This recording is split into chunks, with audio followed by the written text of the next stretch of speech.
Streaming live worldwide, MediaMonarchy.com. News, music, memes, and more. Monday through Friday, 9 to 5 Mountain Time. And it is Wednesday, my dudes.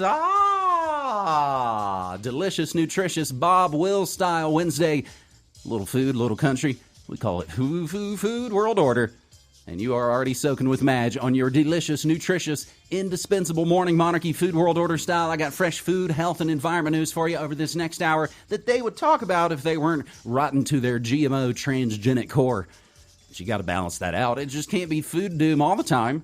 Hey, I also got your Mounsey Minute, your monthly installment of our buddy Gavin Mounsey. This is the 9th one this year, you guys. So it can't just all be doom food. I got some good Mounsey Minute coming up for you. All that and more here on your Wednesday Food World Order morning show. But you guys, there's no real quick fixes and over the night everything's fixed kind of possibilities. But I think one of the ways we can do that here in the Media Monarchy Kingdom is the monthly installment from our buddy Gavin Mounsey. He is the author of Recipes for Reciprocity, The Regenerative Way from Seed to Table, and something tells me you're just not going to get a bunch of listeria and puddles of blood when you do more food yourself at home. So beginning in January of 2024, we have a monthly installment with our buddy Gavin Mounsey. Previous installment, you might recall, Paul's slow to start, but easy to grow. But we are getting to canning season, my friends. Mounsey Minute, Episode 9, Preservation Fall. This is Gavin Mounsey for Media Monarchy.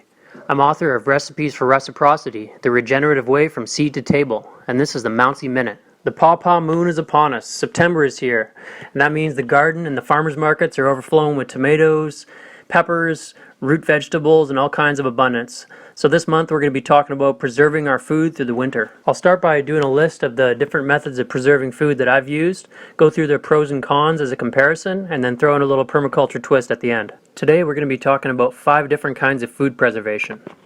The main methods I've used for preserving our garden crops include dehydration, freezing, canning or pressure canning food, otherwise known as Louis pasteurization, freeze drying, and fermentation.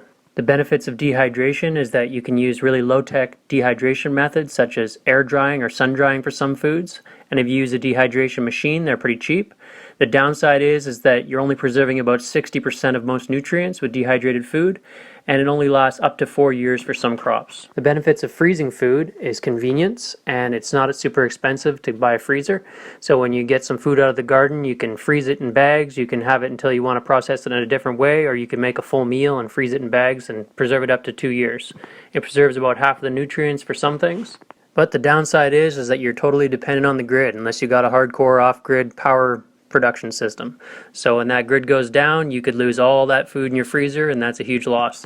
Some of the main benefits of canned food or pasteurized food, which is either hot water canning or pressure canning, is that once you're going through the process, you might lose a lot of the nutrients, up to 60% in some cases, but you can preserve the food for up to 3 years, and it can be stored at shelf-stable room temperature. One of the downsides of pasteurization is built into the name, and that goes for frozen food as well as dehydrated food. You're getting rid of most of the beneficial life in the food. You're also losing a lot of the nutrients, and you're dependent upon specialized gear in most cases, so that means a cost up front and having to devote space and energy to those processes. There are a lot of benefits to freeze drying your own food, one of them being that you're retaining about 97% of the nutrients for up to 25 years, and they can be stored at shelf-stable room temperature. Now, there is a downside in the fiscal cost of the machine, as well as 2 other hidden costs, in that you're dependent on the grid, and something else I'll get to in a minute. And last but not least, fermentation. Now, I've used 3 different kinds of fermentation to preserve our garden harvests and the local farm abundance, including lacto-fermentation, or using lactic acid bacteria to transform and preserve food, mold-based fermentation, aka using koji to transform legumes and other foods into long-term preserved and augmented food sources, and alcohol-based fermentation, where you use either packaged or wild yeast to transform sources of sugar and other phytonutrients into shelf-stable, bubbly, delicious beverages. Some of them can contain nutrients and medicines too. One of the huge benefits of fermentation, especially lactic acid bacteria fermentation and koji fermentation, is that you're not only preserving the nutrients of the fresh produce that you're preserving, you're also adding nutrition. There's actually B vitamins that are produced as a byproduct of the metabolic processes of lactic acid bacteria, and also in some yeast-based fermentations, like when you're making mead out of honey, or you're making beer the old-fashioned way and you leave the lees in, or the dead yeast, you're actually getting B vitamins added on to what you've added in at the beginning. Of course, another benefit I've talked about before when it comes to lactic acid bacteria fermentation or koji fermentation is you're adding in those beneficial probiotic organisms into your food, which supercharge your health in an array of different ways. I'll share some of my favorite recipes in the show notes, which include both LAB fermentations and koji fermentation from my book. Another amazing benefit of fermentation is that you can use really basic low-tech tools and widely available sources of materials to be able to preserve your food in almost any situation. Basically, all you need is salt, a fermentation vessel such as a jar or a ceramic vessel, and your 2 hands and patience. Now, the same could be said of alcohol-based fermentation, especially when it comes to making things like mead or honey wine, because basically you have all the ingredients required to make mead built into the raw honey itself. That is, the bees have been going around to countless flowers and collecting all that nectar, fermenting it into that honey and desiccating it, and including the yeast from the flowers. So the wild yeast are just waiting in that honey to wake up. All you have to do is dilute it down to a certain level, add your fresh ingredients like berries for seasonal nutritional abundances, and you can infuse that flavor and nutrition into a shelf-stable, bubbly, delicious beverage.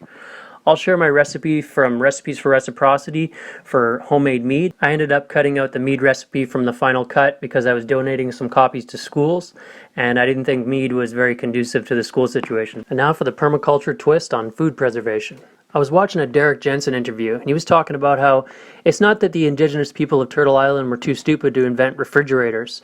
It's more that their ecological awareness and imperatives did not allow them to create refrigerators. And besides, the salmon stayed fresher in the river than they ever would in a fridge. This inspired me to take a step back from the conventional thinking on food preservation to look at food preservation from the new perspective of an entire ecological scale as well as a multi-generational scale. When you look at a forest, an intact ecosystem, what that really is a permanent 365 days a year food preservation system. And that when you have a functioning ecosystem, when you have a multi-storied forest, you have many different trees that are providing food throughout the year. Even in the winter, you could harvest some white pine needles so you could make some tea for vitamin C. You could know where the ramps are growing underneath the tree canopy and dig up the bulbs if you need something to make soup in the dead of winter. And you're also creating habitat. So you're bringing in your buffalo, your deer, your salmon up the river. You have a multi-layered ecosystem that's food, that's alive, that's there 365 days a year, whenever you need it, whenever all the other beings that share that space with you need it.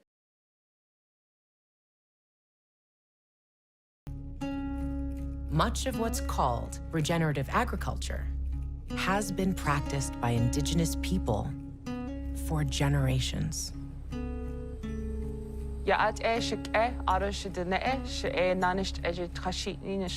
Greetings, my kin and my people. I'm from the Black Charcoal Streak division of the Red Running Into Water clan of the Diné Nation. We are also incorrectly known as Navajo. Prior to Columbus's arrival, many different nations had mastered different ways of cultivating entire ecosystems. We didn't plant gardens, we planted forests, as evidenced by fossilized pollen records. And we worked on land systems collectively. It was not intended to feed humans alone, although it did feed us plentifully. A lot of people say that we followed the buffalo. But there's increasing evidence that the buffalo followed our fire.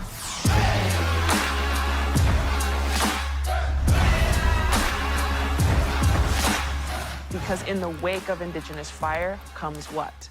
Nutrient-dense grasslands. Indigenous peoples have purposefully applied fire to this continent for tens of thousands of years, because you're actually recycling those nutrients from the expired grass tissues into ash. And that ash goes straight into the minerals for the new plants to use.